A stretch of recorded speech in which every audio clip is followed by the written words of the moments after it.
dinosaur? And how come I can't ride like proms? And why can't I just sit down and whip out a tune like Claire de Lune for a start? I was born too late to be a great composer, too late to be a mouseketeer. Well, sometimes I think it was over before I began, and other times I think it's all right here.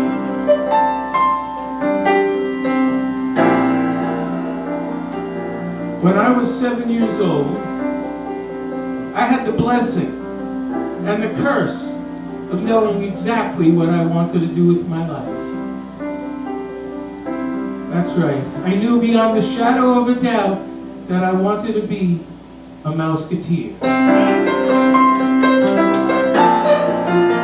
Every day I would watch from Disneyland, from Walt Disney's Dream, the Mickey Mouse Club. And I imagined myself there at Disneyland. Now back then, a TV was just this giant hunk of wood with a little black and white screen, right, shaking her head. And it had two knobs. The young people won't believe this. It had two knobs. One was to turn it on and for the volume, and the other was to get one of the maybe up to 11 channels. Okay, now, I swear this is true. You can look it up. If you wanted to change the channel, you had to get up, walk across the room, change the channel, I swear, right, and go back. I know it's hard to believe. You don't believe me, I know. But look it up, you'll see. That is the truth. So I would watch the Mickey Mouse Club, and one day, they aired a special from Disneyland on the Mouseketeers, how they had their own compound. They lived there, they could work there, and practice. And I imagined myself rehearsing every day with Karen, and Cubby, and Annette, and Annette, and those of us old folks know what we're talking about. Anyway.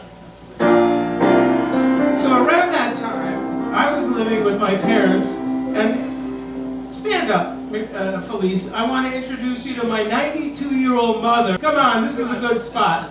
Come on, you guys.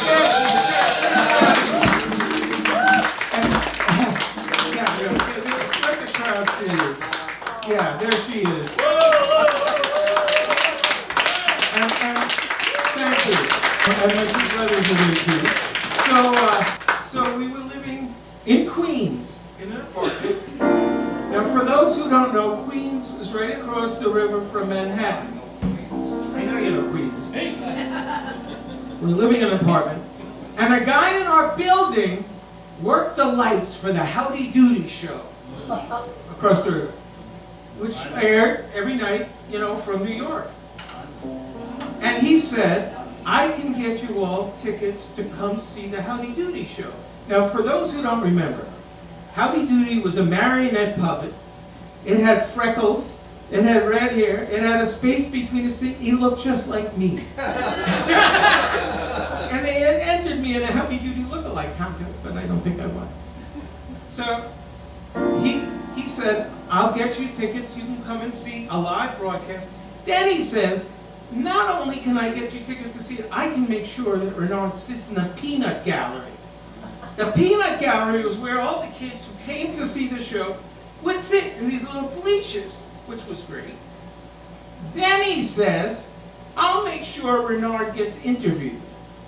So Buffalo Bob Smith, the host, would go through the peanut gallery, and sometimes he would stop and talk to one of the kids. All right, so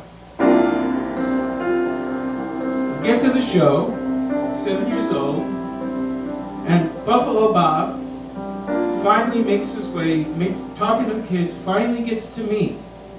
And he says, and what's your name? I said, Renard Cohen. big close-up of my face. I don't know, my mother used to use this stuff on my crew cut. What, the little plastic thing that made my crew cuts? Anyway.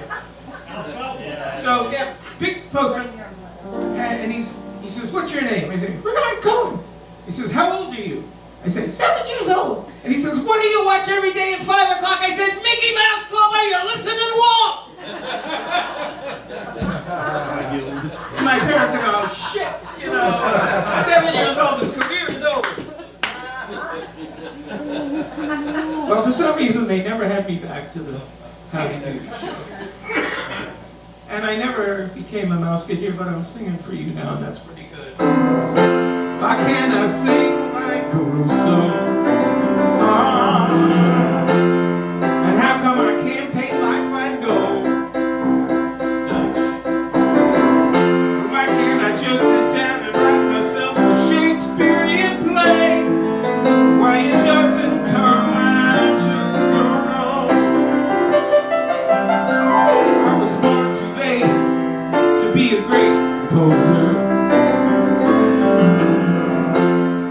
Too late to be a mouseketeer.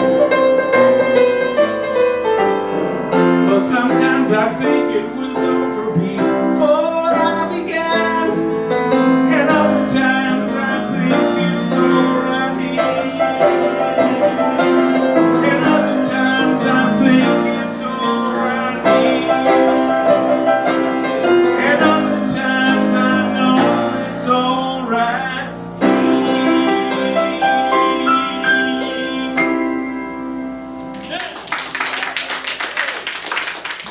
Amen.